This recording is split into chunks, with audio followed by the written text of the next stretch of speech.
안녕하세요. 어이없는 신우와 시부모님 때문에 몹쓸 꼴을 보게 된 30대 여성입니다. 오늘 이렇게 제가 제 이야기를 하게 된 건 단도직입적으로 시부모님이 싸고 도는 신우가 있다면 결혼하는 걸 꼭 한번 다시 생각해 보시라는 말씀을 드리고 싶어서예요. 저도 그런 이야기를 해주는 누군가가 있었다면 오늘날 이런 상황에 놓이지는 않았을 테니 말이에요. 생각할수록 답답하고 속상하고 그렇습니다.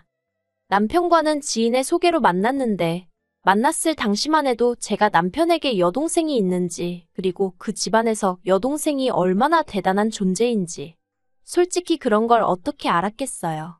그저 직장생활 10년 하는 동안 크고 작은 사고 없었고 성격도 무난하여 주변에 미워하는 사람이 없다는 그런 설명만 듣고 나간 자리였는걸요.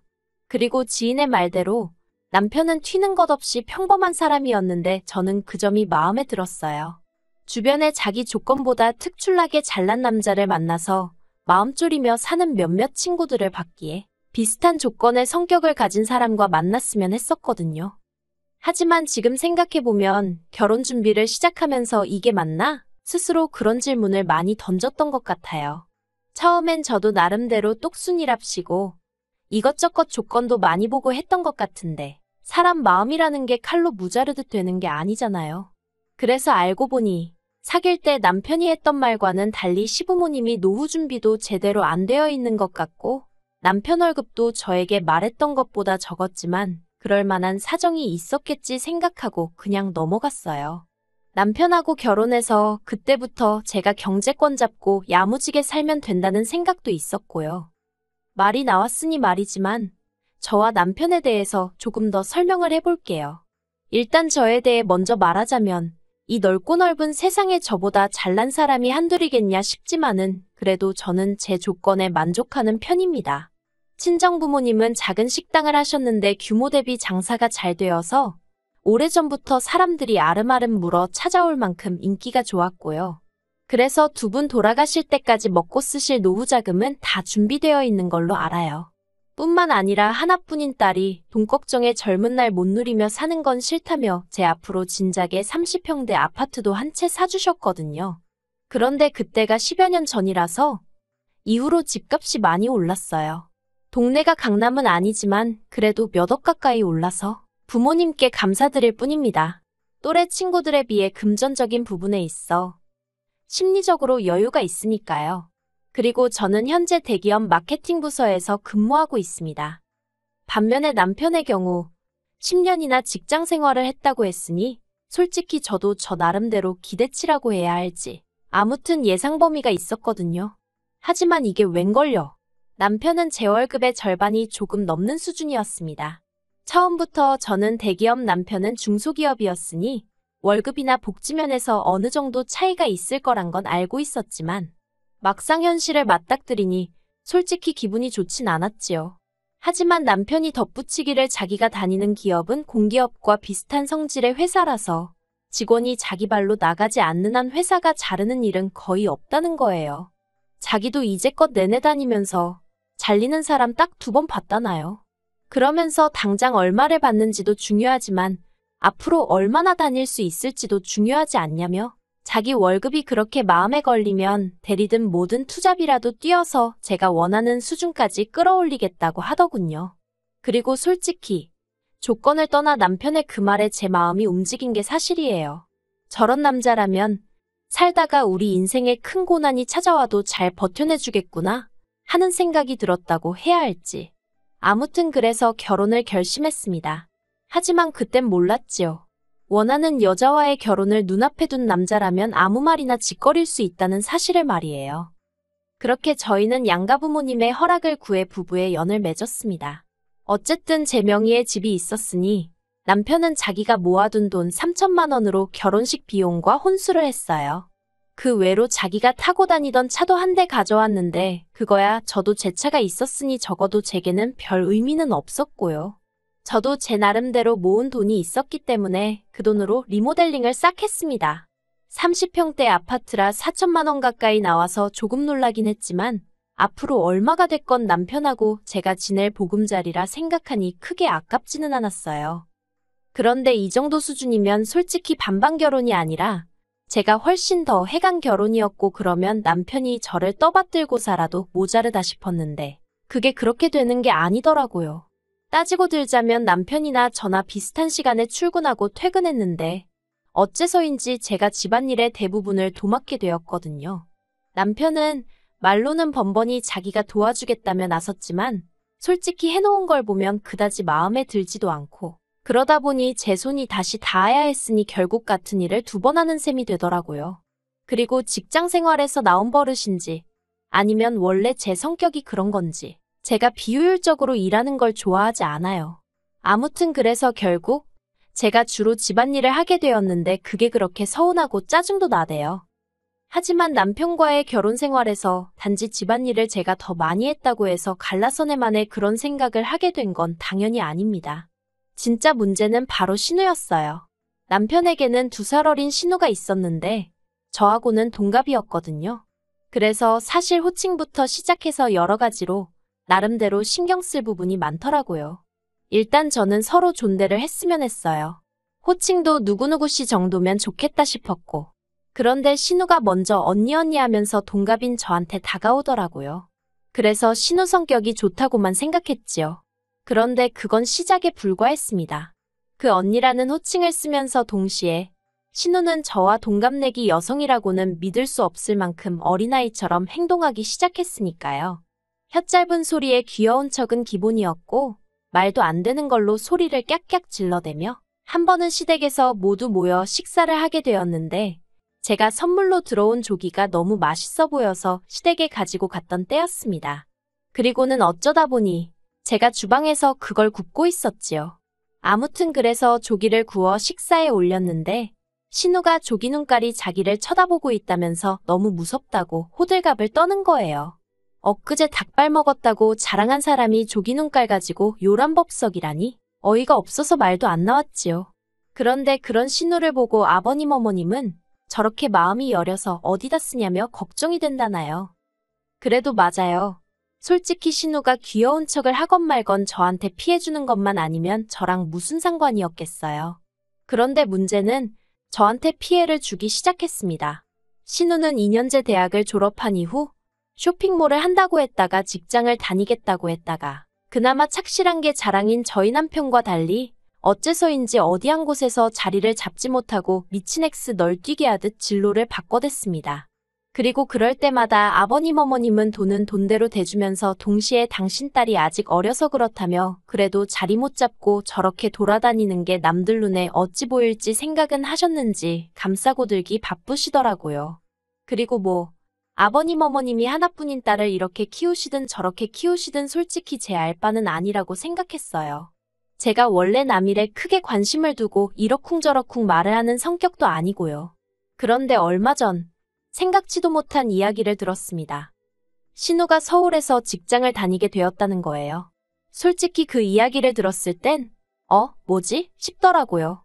그도 그럴 것이 시댁은 대전으로 매일같이 서울로 출퇴근을 한다면 하는 사람도 있겠지만 솔직히 제 입장에선 불가능이라고 생각했으니까요. 특히나 변덕이 죽을 듯하고 툭하면 자기 힘든 애 어쩌네 앓는 소리를 입에 달고 다니는 신우가 말도 안 된다 싶었지요. 그리고 남편도 저랑 비슷한 생각이었는지 저더러 신우가 얼마나 버틸지 내기하자는 소리까지 하더라니까요. 물론 내기는 안 했습니다. 둘 다 한 달 이상을 안 봤거든요. 그리고 아니나 다를까 정말 열흘이나 되었을까요? 신우가 힘들다 어떻다 해대며 징징거리기 시작했습니다. 그런데 그 징징거리는 대상이 아버님 어머님도 아닌 제 남편이었어요. 걸핏하면 남편에게 지금 기차 시간이 어떻네. 오늘은 매진이라 입석으로 서서 갔네. 자기는 퇴근하고 친구들하고 맥주 한잔 할 여유도 없네. 솔직히 어떻게 그걸 예상을 못한 건지 그런 하소연을 옆에서 듣고 있으면 한심하기 짝이 없었네요. 하지만 저한테 하소연을 한 것도 아니니 속으로 혀만 차고 한심하다 생각했을 뿐이에요. 그리고 신우가 서울로 직장을 다닌 지 정확히 3주하고 이틀이 되었던 주말이었습니다. 아버님 어머님이 저희에게 기니할 이야기가 있다 하시면서 시댁에 한번 내려오라고 하시더라고요. 그리고 보통 그런 식으로 말씀을 하시면 좋은 이야기는 아니라서 저도 제 나름대로 주제가 뭔지는 몰랐지만 마음의 준비는 하고 갔어요. 주변 언니들이 시부모님이라고 무서워하지 말고 싫은 건 싫다 좋은 건 좋다 항상 확실히 말을 하라고. 안 그러면 너만 바보 된다고. 다들 자기들 경험담인지 해준 조언이 많았거든요. 그리고 아니나 다를까 제 예상은 빗나가지 않았습니다. 저와 남편을 앉혀두고 아버님 어머님께서는 신우 이야기를 꺼내셨어요. 시작은 저번에 저희 집에 와서 보니까 그 큰 집에 저랑 남편 둘이 살려니 얼마나 적적하냐면서. 근데 솔직히 30평대 아파트가 크면 얼마나 크다고 적적하고 그럴 정도는 아니거든요. 그리고 조만간 강아지든 고양이든 뭐라도 하나 키워볼까 그런 생각도 안 한 게 아니고 혹시 아이가 생길 수도 있으니까요. 하지만 그런 이야기를 구구절절 할 것도 아니고 그래서 그냥 살며시 웃으며 괜찮아요 했습니다. 그런데 아버님이 아니래요. 집은 사람이 좀 북적거려야 사람 사는 맛이 난다나요. 그리고는 꺼내신 본론은 그래서 말인데 신우 좀 데리고 있으랍니다. 저도 사람인데 솔직히 집 어쩌고 말씀하실 때부터 설마 신우 이야기를 하시려는 건 아니겠지 그런 생각을 안 한 건 아니었거든요. 그런데도 깜짝 놀랐습니다. 제가 신우를 데리고 있으라는 게 무슨 말씀이시냐 물으니 말 그대로라고 지금 신우가 서울에서 직장 생활하지 않냐면서 보고 있으면 너무 딱하대요. 작고 몸도 여리여리한 지지배가 매일같이 버스 타고 기차 타고 그러는 걸 듣고 있으면 부모로서 해줄 수 있는 게 없어서 가슴이 찢어지신다나요. 그러면서 그래도 다행히 오빠가 능력이 좋아 서울에 집도 있으니 얼마나 좋냐입니다. 황당해서 남편이 저 같은 여자를 만난 게 능력이라면 능력이겠지만 서울에 집이 있는 그건 오롯이 제 집이고 저희 부모님의 능력인데 그런 식으로 뭉뚱그려 버리시니 어이가 없었지요. 남편이 말없이 제 눈치만 살피길래 안 되겠다 싶어서 아버님께 합가는 안 된다고 말씀드렸습니다. 신우와의 합가는 생각해 본 적도 없고 생각해 본들 제 마음이 바뀔 리 없다고요. 그러자 아버님이 그럼 네 신우는 어떡하냐? 물어보시길래 그걸 왜 저한테 물으시냐고 대꾸했어요. 아버님이 저더러 절 다시 봤답니다. 그런 식으로 나올 줄 몰랐다나요. 그래서 저도 아버님이 며느리 입장에서 거절하기가 얼마나 어려울지 아셨을 텐데 그런데 그런 말씀을 꺼내시다니. 저도 아버님이 달리 보입니다. 그랬지요. 그러자 남편이 저더러 어디 어른이 말씀하시는데 따박따박 말대꾸냐면서 아버님더러 걱정 말고 지연이 짐 싸서 저희 집으로 가라고 하세요 그러는 겁니다. 그 어리고 약한 애가 매일같이 고생하는 걸 보고 있자니 자기도 마음이 안 좋았다면서 이참에 오빠 노릇 좀 하겠다나요? 집주인을 앞에 두고 제 집을 가지고 구워 먹을까 삶아 먹을까 이야기를 하는 꼴이라니. 제가 어이가 없어서 먼저 자리에서 일어났어요. 그리고는 아버님 어머님 남편을 향해 다들 떡 줄 사람은 생각도 않는데 김칫국 마시느라 바쁘네요. 해버렸습니다. 남편에게는 뭔가 단단히 착각하나 본데 내 집이지. 네 집 아니야 그랬고요. 그랬더니 제가 매일 쓰는 가전가구들은 엄연히 자기 돈으로 샀다며 목에 핏대를 세우길래 내일부로 용달차 불러서 이 집으로 다 보내줄 테니 끌어안고 살라 했습니다. 대신 오늘 이 순간 이후로 내 집에는 한 발자국도 들일 생각도 하지 말라고요. 그리고는 제 차 끌고 올라왔어요. 결혼 이후로 어디 갈 일이 있으면 남편은 국산인 자기 차는 좀 보기 그렇다며 외제차인 제 차 끌고 다니기를 좋아했거든요. 그렇게 먼저 집에 왔는데 생각할수록 괘씸한 거예요. 도무지 분도 삭혀지질 않고. 그리고 그때 남편에게서 연락이 왔습니다. 또 뭔 소리를 짓거리려고 전화를 했나 싶어서 받았어요. 솔직히 당시 워낙 화가 나 있어서 끝까지 한번 붙어보겠다는 생각도 있었던 것 같아요. 남편이 저더러 자기 체면도 있는데 이번 한 번만 좀 져주면 안 되냐입니다.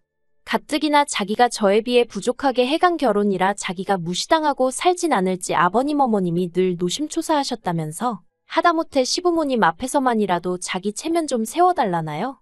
어이가 없어서 말 몇 마디로 세워질 체면이면 해줄 수 있지만 내가 미쳤냐고 당신 체면 세워주자고 신우랑 합가를 하느냐고 했습니다. 그러자 남편이 저더러 자길 사랑하는 거 아니었냐는 거예요.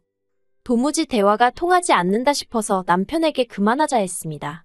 왜 내 집 가지고 당신이 체면을 챙기려 드는지도 모르겠고 그렇게 며느리 눈치가 보이면서 그 와중에 신우 데리고 살라는 시부모님은 도대체 뭐냐고. 솔직히 당신도 그렇고 시부모님도 그렇고 내가 마음 약한 걸 알고는 살살 구슬려서 입맛대로 부리려는 심상 같은데 꿈 깨라 했지요. 그리고는 남편더러 그렇게 신우가 출퇴근하는 게 안쓰러우면 당신도 시댁 들어가 살면서 같이 출퇴근해주면 되겠네 했습니다. 내 일부러 당신 짐이랑 그 잘난 당신 돈으로 산 가정가구 전부 다 시댁으로 보탤 테니 더는 연락하지 말라고 한마디 더 쏘아붙이고 그렇게 끝내자 했습니다. 솔직히 저는 결혼하자마자 혼인신고부터 하고 싶었는데 남편이 자기가 10년째 붓고 있던 청약통장이 있다면서 저랑 혼인신고하면 그게 무용지물이 된다고 몇 번이고 혼인신고하자는 저를 어르고 달래서 미루고 있었거든요. 그런데 그 순간만큼은 정말 다행이다 싶대요.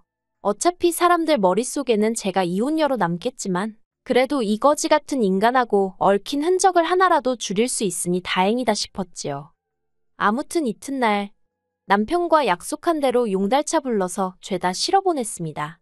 그나마도 제 취향에 맞게 산 건 몇 개 없고 남편 예산에 맞추느라 샀던 거라 짐 싸면서 다시 한번 보는데 내가 딱 이 정도 수준하고 살았구나 싶어서 허탈했다고 해야 할까요? 웃음이 다 나더라니까요. 그리고 남편은 물론이고 아버님 어머님 다 제가 진짜로 그렇게 짐을 보낼 줄은 몰랐던 모양입니다.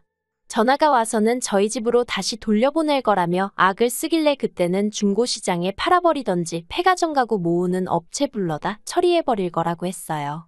그랬더니 그러기는 또 아까운지 되돌려보내지는 않대요. 하지만 남편 하소연을 들어보니 시댁에 드릴 곳이 없어서 베란다에 꺼내놓고 아파트 복도에도 꺼내놓고 제가 시댁 구조를 알다 보니 그림이 너무 생생히 그려져서 웃겨 죽겠더라니까요. 그리고 남편은 이제서야 자기가 생각이 짧았다면서 앞으로는 저에게 고맙고 감사하는 마음으로 지내겠다며 한 번만 용서를 해달라대요. 신우 일은 자기가 경솔했다면서. 그런데 솔직히 저는 신우가 가장 문제라고 봐요. 듣자 하니 신우가 아버님하고 남편을 번갈아가며 어지간히 졸랐던 것 같거든요. 자기도 서울에 있고 싶다. 왜 나는 서울에 집이 없냐 하는 말 같지도 않은 소리를 하면서요. 그러니까 두 남자가 머리를 맞대고 나름대로 생각해낸 게 저희 집에서 같이 사는 거였던 거지요. 아무튼 뭐 다 지나간 일인데 곱씹으면 저만 기분 안 좋지 뭐. 이제 달라질 게 없어요.